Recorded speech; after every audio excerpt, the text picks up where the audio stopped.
পারে যে আমি নিচু জাতের কোনো ইনসানের সাথে প্রেম বন্ধনে লিপ্ত হইনি। তুমি তোমার অশ্লীল কথাগুলো উপলব্ধি করছো না। তোমার কথার তাফসির হচ্ছে এই যে স্বামীর চাইতে উত্তম কাউকে পাওয়া গেলে বিশ্বাসের খেয়ানত করা বৈধ এবং নিজের লালসা পূর্ণ করার জন্য সবকিছু ধ্বংস করে দেয়া যায়।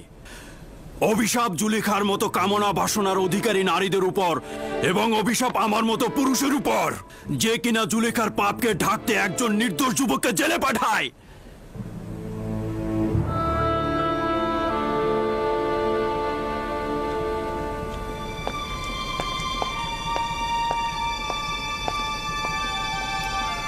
আফসোস এই যে